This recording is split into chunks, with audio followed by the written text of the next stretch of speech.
মধ্যে সবচেয়ে বড় কিয়ামতের আলামত হলো বন্ধু দাজ্জাল। কে? দাজ্জাল কিয়ামতের জন্য সবচেয়ে বড় বন্ধু ফিতনা। আল্লাহ রাব্বুল আলামিন তাকে অস্বাভাবিক ক্ষমতা দিয়ে পৃথিবীতে পাঠিয়েবে। এত বেশি ক্ষমতা, আমি আপনাদেরকে বলি, এত বেশি ক্ষমতা সে বন্ধু নিয়ে এসেছে, এত বেশি পাওয়ার তার থাকবে। ও বন্ধু, তার সঙ্গী জান্নাত এবং জাহান্নাম দুটাই থাকবে। কি কথা বলেন না কেন? জান্নাত এবং জাহান্নাম দুটাই থাকবে। রাসূল বলেছেন, তোমরা মনে রাখো, সে যেটাকে বলবে জান্নাত, সেইটা মূলত জাহান্নাম, আর যেটাকে সে বলবে জাহান্নাম, সেটাই হলো মূলত জান্নাত। জোরে জোরে বলেন না নাউজুবিল্লাহ। দাজ্জালের কাছে বন্ধু আগুন এবং পানি থাকবে। কি থাকবে? আগুন এবং পানি থাকবে। আমার দিকে একটুখানি নজর দেন, কে থাকবে? আগুন এবং পানি থাকবে। সে যেটাকে পানি বলে দেখিয়ে দিবে, সে যেটাকে পানি বলে দেখিয়ে দিবে, এটাই মূলত আগুন, আর সে যেটাকে আগুন বলে দেখাবে, সেটাই হলো মূলত পানি। মুমিন দাজ্জালকে দেখা মাত্র চিনে ফেলবে। তার বডির পশম হবে লম্বা লম্বা, ডান চোখটা তার কানা থাকবে বন্ধু, ডান চোখটা তার কানা থাকবে, দুই চোখের মধ্যখানে লেখা থাকবে কাফার, তার মানে কাফির। মুমিন দেখা মাত্রই তাকে চিনে ফেলবে। জোরে জোরে বলেন না সুবহানাল্লাহ, আরো জোরে বলেন না সুবহানাল্লাহ। মুমিন তাকে দেখা মাত্র চিনে ফেলবে। তার চক্ষুগুলো কেমন হবে জানেননি? দাজ্জালের চক্ষুগুলো হবে ফুলে যাওয়া আঙ্গুরের মতো জল জল জল জল করবে। মুমিন তাকে দেখা মাত্রই চিনে ফেলবে বন্ধু। তার এত বেশি পাওয়ার থাকবে, এত বেশি ক্ষমতা থাকবে। আমি আপনাদেরকে একটুখানি বলবো, এই যে বর্তমানে পৃথিবীতে কিয়ামতের আলামতগুলো প্রকাশিত হয়ে গেছে, এর মধ্যে বাংলাদেশে ম্যাক্সিমামই বন্ধু কিয়ামতের আলামত প্রকাশিত হয়ে গেছে। ওর অত বেশি ক্ষমতা থাকবে, সে মানুষকে ফিতনায় ফেলে দিবে। মানুষের ইমানি পরীক্ষাটা এমনভাবে আল্লাহ রাব্বুল আলামিন করবে, দাজ্জালকে অস্বাভাবিক ক্ষমতা দিয়ে বন্ধু। একজন যুবক বলবে, আমি শিওর বলছি, আমার নবীজি সিমটম যে শিক্ষা দিয়েছেন, সেই শিক্ষা অনুযায়ী তুমি তো সেই দাজ্জাল। তখন দাজ্জাল বলবে, হাদিস শরীফের মধ্যে এসেছে, সিয়াসিত্তার অন্যতম গ্রন্থ বুখারী শরীফের মধ্যে এসেছে বন্ধু। দাজ্জাল বলবে, আমি যদি তাকে হত্যা করে ফেলি, হত্যা করে যদি জীবিত করে ফেলি, তারপরেও কি তোমাদের সন্দেহ থাকবে? তারপরে যুবক বলেছেন, যদি আমি তাকে হত্যাও করে ফেলি, তুমি যদি আমাকে হত্যা করে ফেলো, হত্যার পরে যদি আবার জীবিত করো, তারপরেও আমি বলবো তুমি সেই দাজ্জাল। বন্ধুরে আমার, ওই যুবককে দাজ্জাল হত্যা করে ফেলবে। কি করবে? যুবককে দাজ্জাল হত্যা করে ফেলবে, আবার তাকে পুনরায় জীবিত করবে। জীবিত করার পরে আবার তাকে প্রশ্ন করবে যে তুমি কি এখনো বলবে আমার প্রতি সন্দেহ আছে? সে বলবে, আমি দৃঢ় প্রত্যয়ের সাথে বলছি তুমি সেই দাজ্জাল। সে বলবে, আমি তোমাকে হত্যা করে ফেলবো। কিন্তু ওই যুবককে হায় দাজ্জাল আর হত্যা করতে পারবে না। ইমানদারের ইমানটা এতটা স্ট্রং থাকবে, তাকে জীবিত, তাকে হত্যা করে ফেলবে, ছিঁড়ে ফেলবে, তার উপর দিয়ে হাঁটবে, আবার জোড়া লাগাবে, তাকে জিন্দা করবে। তারপরে জিন্দা হওয়ার পরেও সেই যুবক বলবে, আমি দৃঢ় প্রত্যয়ের সাথে বলছি তুমি সেই দাজ্জাল। ইমান এতটা স্ট্রং, এতটা মজবুত হবে। সে আলামত কিন্তু কি কি কি লেখছে এখানে? আমার আল্লাহ আল্লাহ আল্লাহ লা ইলাহা ইল্লাহ আল্লাহ আল্লাহ আল্লাহ লা ইলাহা ইল্লাহ। মনে চায় ওড়িয়া যাইতাম সোনার মদিনা, রে মনে চায় ওড়িয়া যাইতাম সোনার মদিনায়। অবুঝি মনে রে বোঝাই যত, সে তো বোঝে না নবীজি। আল্লাহ আল্লাহ আল্লাহ লা ইলাহা ইল্লাহ আল্লাহ আল্লাহ আল্লাহ লা ইলাহা ইল্লাহ। আল্লাহ পাকের প্রিয় হাবিব মুহাম্মদ রাসূল, সবার আগে হলেন তিনি সৃষ্টি কোলের মূল নবীজি। আল্লাহ আল্লাহ আল্লাহ লা ইলাহা ইল্লাহ।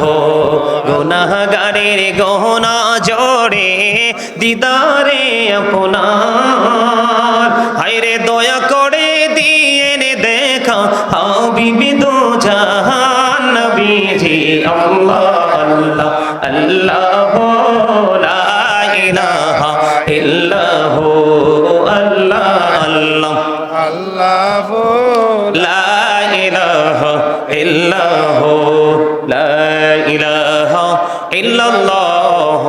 মুহাম্মাদুর রাসূলুল্লাহ সাল্লাল্লাহু আলাইহি ওয়াসাল্লাম। জোরে জোরে বলেন আলহামদুলিল্লাহ। আলহামদুলিল্লাহ। সম্মানিত উপস্থিতি, আর আলোচনা করব না, মিলাদ করব, কিয়াম করব, মোনাজাত দিব, তারপরে নেমে যাব, কারণ সকালে উঠে আবার ফজর পড়তে হবে। ঠিক না ঠিক? ঠিক। তবে আপনাদেরকে বলছি, গান বাদ্যযন্ত্র বের হচ্ছে, এখান থেকে আমাদেরকে বের হয়ে আসতে হবে। বেশি বেশি করে সন্তানরা মা বাবার সাথে খারাপ আচরণ করছে, এই জায়গাটা থেকে যুবকদেরকে বের করে আনতে হবে। সম্মানিত উপস্থিতি, বর্তমান সমাজে মা বাবা অনেক বেশি লাঞ্ছিত, অপমানিত। ঠিক কিনা বলেন? ঠিক। আপনারা কথা বললেন না? এখানে একজন মুরব্বী আসছেন, ওনার একটা দাবি, মায়ের শানে একটা গজল গাও। আপনারা কি গজল পছন্দ করেন? হ্যাঁ, করি, করি। কোনটা কোনটা বলেন? আমার মা নাই। শয়নি স্বপনি শুধু মা, তোমার কথা মনে হয়। শয়নি স্বপনি শুধু মা, তোমার কথা মনে হয়। কতদিন দেখি না তোমার, ভুলে কি গেছো আমার, ভুলে কি গেছো আমার।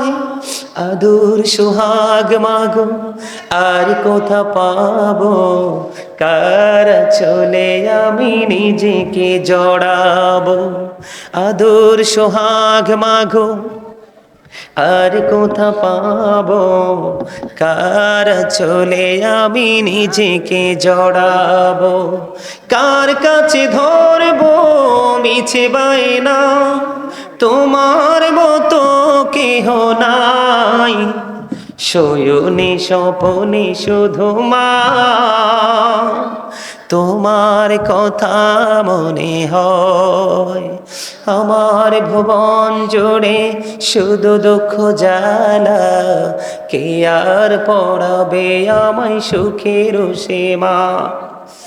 আমার ভুবন জুড়ে শুধু দুঃখ জ্বালা, কে আর পরাবে আমায় সুখের সীমানা।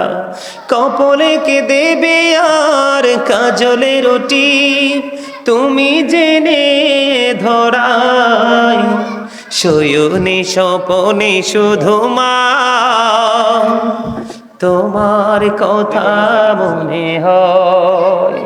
শয়নি স্বপনে শুধু মা, তোমার কথা মনে হয়। বলেন আমার মা নাই, আমার বাবা নাই, দয়াল রে দয়াল। আমার কি মা ডাকার সাধ নাই রে, আমার কি বাবা ডাকার সাধ নাই রে। আমার মা নাই, আমার বাবা নাই, দয়াল রে দয়াল। আমার কি মা ডাকার সাধ নাই রে, আমার কি বাবা ডাকার সাধ নাই রে। ঘরে যাইও সবাই দেখে মজনুনির মুখ, বাবা যখন মাথায় হাত দে ভুলে যাই সব দুঃখ। আমার মা নাই, আমার বাবা নাই, দয়াল রে দয়াল। আমার কি মা ডাকার সাধ নাই রে। জোরে জোরে বলেন মারহাবা। মারহাবা। এখন কিন্তু মা বাবা অবহেলিত। আল্লাহ রাসূলকে যখন প্রশ্ন করা হলো, জি ইয়া রাসূলুল্লাহ, আমার কাছ থেকে সবচেয়ে উত্তম ব্যবহার কে পাবে? সবচেয়ে আগে রাসূল বললেন, ক্বালা উম্মুকা, তোমার মা। ক্বালা সুম্মা মান, তারপরে কে? ক্বালা উম্মুকা, তোমার মা। ক্বালা সুম্মা মান, তারপরে কে?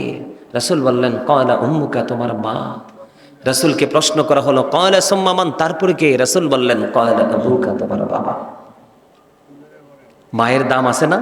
জি। বাবার দাম আছে না? আছে। মায়ের চেহারার দিকে মায়ার নজর একবার তাকাইলে একটা হজের সওয়াব। রাসূল গো, প্রতিদিন যদি 100 বার তাকাই তাহলে 100 হজের সওয়াব। সুবহানাল্লাহ। রাসূল বলেছেন, যেই সন্তানটা বাবার অবাধ্য সেটা আল্লাহর অবাধ্য।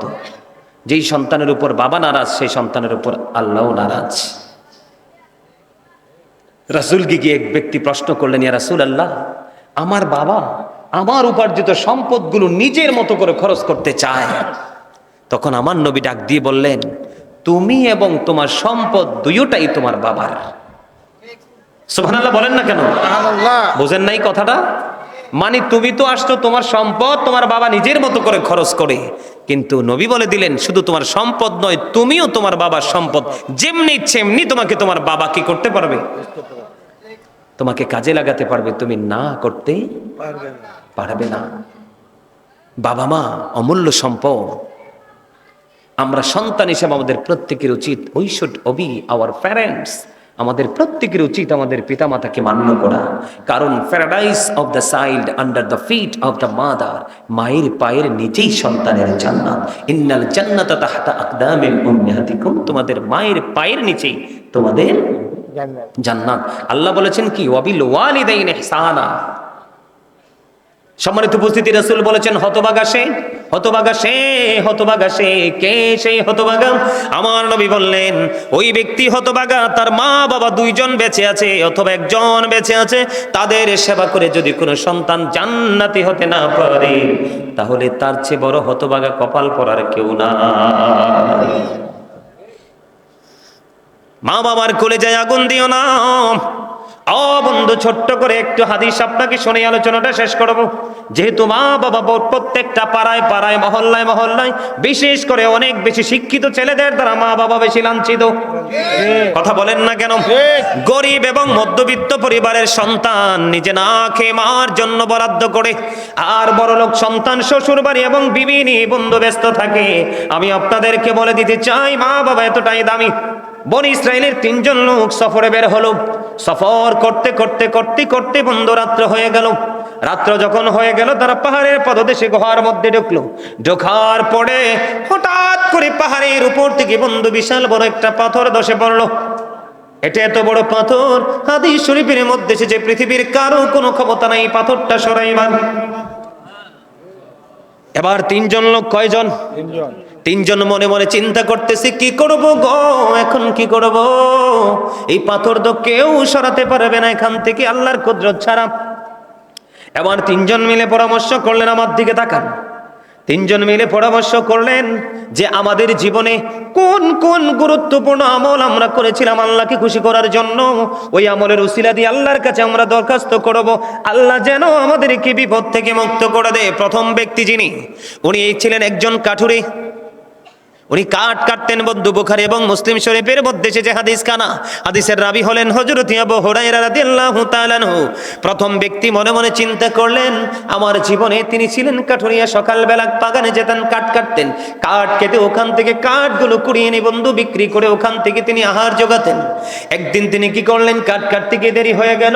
ওনার গড়ের মধ্যে ছিল বন্ধু দুধের একটা প্রাণী। উনি দেরি করে এসে দেখলেন মা বাবা দুজন ঘুমিয়ে গেছে, আর দুধের প্রাণীর মধ্যে, দুধের বাটের মধ্যে দুধ বন্ধু পরিপূর্ণ। এবার এই সন্তান কি করলেন, তিনি সেদিন পাত্র হাতে নিয়ে বন্ধু দুধ দহন করলেন।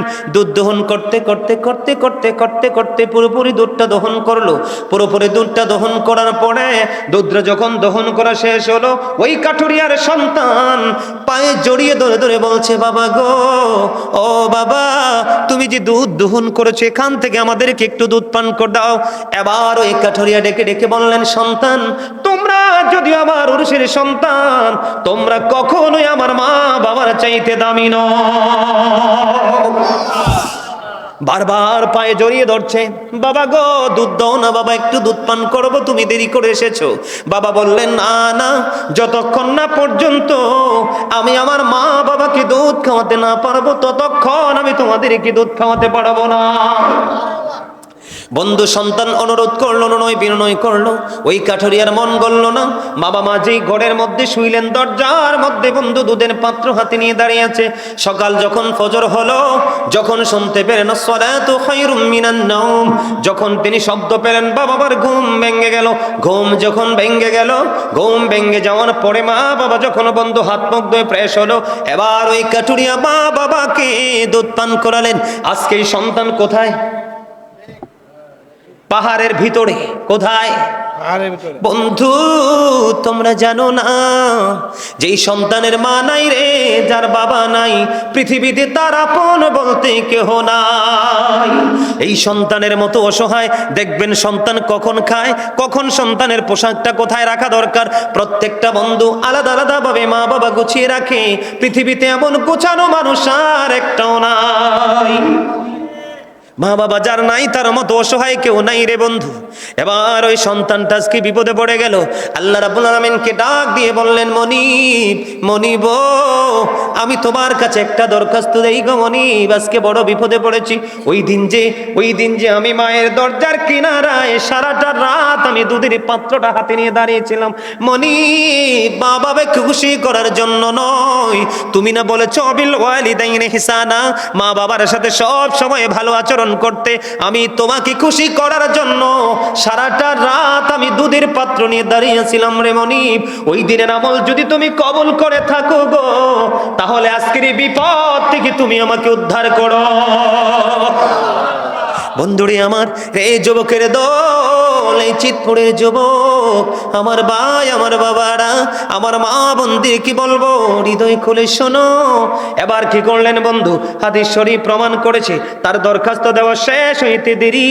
এবার তিনি চাইয়া দেখলেন পাথরটা আংশিক সরে গেছে, কিন্তু বের হওয়ার মতো কোনো সুযোগ নাই।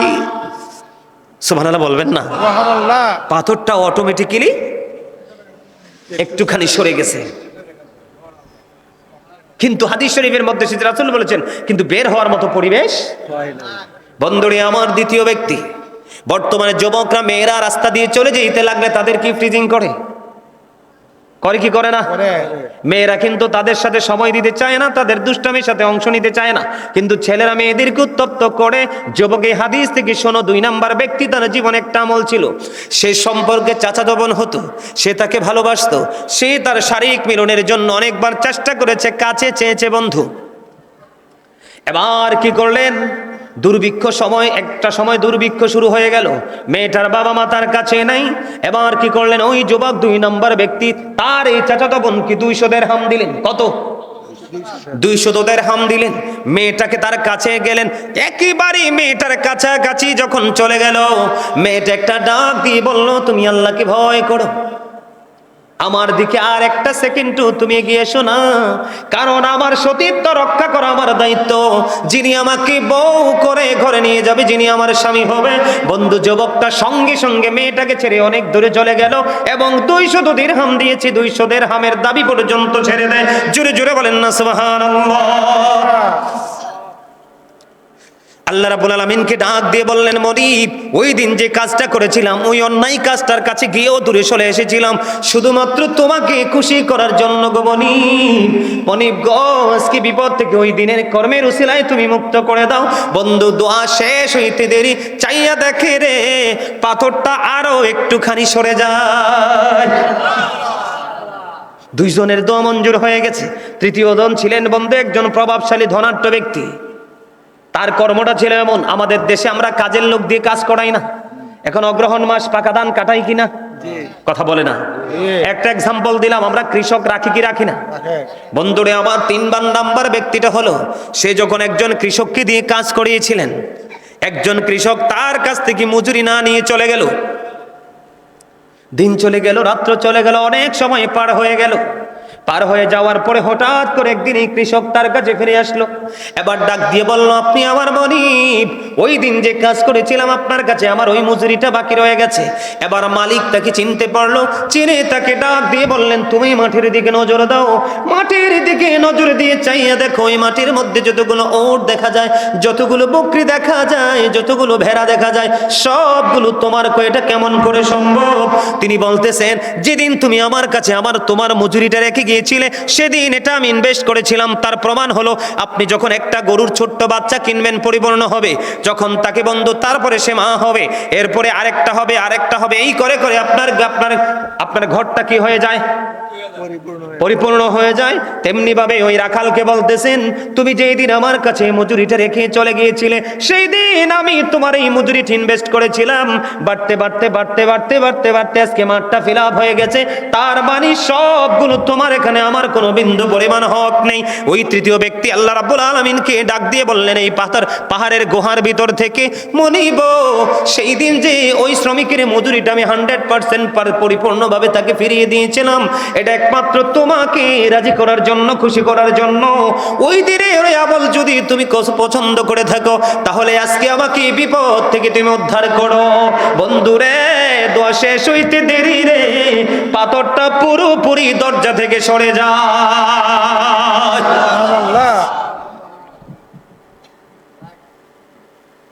সে আদর্শ কি আমাদের মাঝে আছে? আর জোরে বলেন আছে? মা বাবা নিয়ে আলোচনা করলে শেষ হবে না আলোচনা। মজা পাইছেন না? আরে আমিও তো মজা পাইছি, আপনারা তো মজা পাইবেন তো আরো আগে। এগুলো আমি বারবার বলি, বারবার মানুষকে শোনাই। আমার কাছে এত ভালো লাগছে, আপনাদের কাছে তো আরো ভালো লাগবে, এটাই স্বাভাবিক। ওঠে না তো? এগুলো হচ্ছে নবীর প্রেমিক। নবীর প্রেমের মধ্য দিয়ে আল্লাহকে রাজি করতে হবে। ডাইরেক্টলি আল্লাহ পাওয়া যাবে? পাইলে নিরালাই গো নবী, পাইলে নিরালা, পাইলে নিরালাই গো নবী, দুই কদমে চুমু খাবো, দুই কদমে চরণে ধুলি মাখবো গায়ে, পাইলে নিরালাই গো নবী। মারহাবা কন্যা, বন্ধুরে আমার, এই শিক্ষা কে দিয়েছেন আমাদেরকে? আমাদের নবীজি। কে? কথা বলেন বন্ধুরে আমার। আমি যুবকদেরকে বলি, মা যদি রাগ করে একটা কথা বলে সহ্য করো না। তুমি মায়ের পেটে থেকে মাকে কি পরিমাণ কষ্ট দিয়েছো, এটা লাভে আসলে বুঝিয়ে দিতে হবে মৃত্যুবরণ করার পরে। মার কলিজায় কত আগুন দিয়েছো সেটার প্রমাণ মিলবে কবরের পরে, যাওয়ার পরে। কিন্তু সেই দিন বন্ধু কিছু করার থাকবে না। আমি তোমাদেরকে বলি, একটা মা ছিল বন্ধু একেবারে মাজুর, বুঝেননি? ল্যাংরা, সে হাঁটতে পারতেন না, কিন্তু বাইতুল্লাহ শরীফ তাওয়াফ করার মতো তার অন্তরে অনেক বেশি আশা আকাঙ্ক্ষা ছিল। ছেলেকে ডেকে ডেকে বললেন, বাবা গো, তুমি আমাকে খানায় কাবা তাওয়াফ করাও। সন্তানটা মাকে কাঁধে উঠাইল, মাকে কাঁধে উঠাইয়া 7 বছর পর্যন্ত বন্ধু খানায় কাবা তাওয়াফ করালেন। কত বছর? সুবহানাল্লাহ বলেন না কেন? খবরটা কি সাধারণ মনে করছেন? 365 দিনে 1 বছর। কত দিনে? 7 বছর বন্ধু মাকে কাঁধে করে খানায় কাবা তাওয়াফ করালেন। 7 বছর পরে সাদিকুত তাইয়ার নামক এক আবেদকে প্রশ্ন করলেন, বলেন না, আমি 7 বছর পর্যন্ত আমার মাকে কাঁধে করে খানায় কাবাটা তাওয়াফ করিয়েছি, আপনি বলে দেন আমার মায়ের দুধের ঋণ শোধ হয়েছে কিনা? এবার ওই সাদিকুত তাইয়ার একটা ডাক দিয়ে বললেন, শোনো গো, তোমার হায়াত যদি 50,000 বছর হয়, কত? তোমার হায়াতটা যদি 50,000 বছর হয় রে, আর ওই 50,000 বছর যদি মাকে কাঁধে করে খানায় কাবা তাওয়াফ করাও, ওই যে একটা নিঝুম রজনীতে মায়ের স্তন চেপে ধরে বন্ধু, মায়ের স্তনে দুধ ছিল না, এমন ভাবে মায়ের স্তন চেপেছো, মায়ের কলিজার মধ্যে গিয়ে আঘাত লেগেছে, তারপরেও সন্তান যেন ব্যথা না পায় মাকে স্তন ছেড়ে ছাড়ে দেয়, সন্তানটাকে স্তন থেকে আলাদা করে নাই। ঠিক কিনা বলে?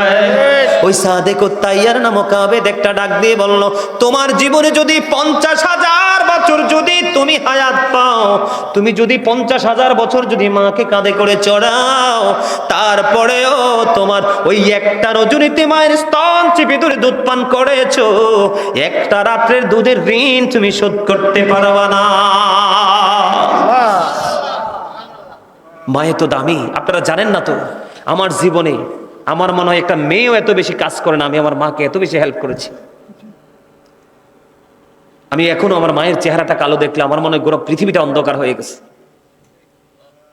আমার মনে পড়ে না আমি আমার মাকে দিয়ে আমার কাপড় কেচেছি, বরং আমি আমার মায়ের কাপড় যদি গোসলে পরে থাকতো, আমি কারোর জন্য অপেক্ষা করতাম না, আমি মাঠটা ধুয়ে দিতাম। এই কারণে হয়তো আজকে আমি গাজী সুলাইমান হতে পেরেছি। গোটা পৃথিবী আজকে আমার জন্য পাগল। পৃথিবীর এমন কোনো দেশ নাই, পৃথিবীর এমন কোনো রাষ্ট্র নাই যে সেই রাষ্ট্রের সাথে আমার গুড কমিউনিকেশন নাই। আমেরিকা বলেন, লন্ডন বলেন, অস্ট্রেলিয়া বলেন, কানাডা বলেন, ফ্রান্স বলেন, আপনার কি বলেন, ইটালি বলেন, আপনার কত দেশের কথা বলবো। মানুষ ফোন দিয়ে আমাকে বলে, গত কিছুদিন আগে 85 বছর বয়স হবে, বরিশাল থেকে এক ভদ্রলোক ফোন করছে। কত বছর? ওনার চামড়াগুলো এত বটা বসছে, আমি এখন এরকম চামড়া বটা মানুষ দেখি না। ছবি দেখলাম ওনার, উনি বলতেছে কই মাটাকে যদি একটা নজর দেখতে পারতাম, কোন মায়ের ওদর থেকে রজনীগন্ধা পৃথিবীতে এসেছে। আল্লাহু আকবার বলেন না। সম্মানিত উপস্থিতি, মাকে ভালোবেসে, মাকে মূল্যায়ন করে তার সম্মান ক্ষুণ্ণ হয়েছে পৃথিবীতে এমন নজির কেউ দেখাতে পারবে না। পৃথিবীতে যদি আপনি এসপি কে বলেন আপনি এসপি হয়েছেন কিভাবে, তিনি বলবেন মা বাবার সন্তুষ্টি। ডিসি কে বলেন তিনিও সে উত্তর দেবে। প্রাইম মিনিস্টারকে বলবেন মা বাবার দোয়ার কথা বলবে। একজন টিচারকে বলবেন মা বাবার দোয়ার কথা বলবে। সম্মানিত উপস্থিতি, পৃথিবীতে যারা একেবারে তারকার মতো ফুটে উঠেছে পৃথিবীর আকাশে, প্রত্যেকটা মানুষের পিছন ব্যাকগ্রাউন্ডটা যদি দেখেন, দেখবেন সেখানে পাতায় পাতায় মুহূর্তে মুহূর্তে শুধু পিতামাতার ভালোবাসায় গেরা দরখাস্তের কথা লেখা আছে।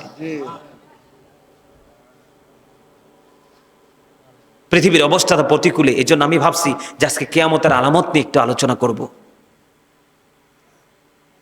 সম্মানিত উপস্থিতি, আমি আপনাদেরকে বিনীতভাবে অনুরোধ করব, মৃত্যুবরণ কিন্তু আমাদেরকে করতেই হবে, মাস্ট বি।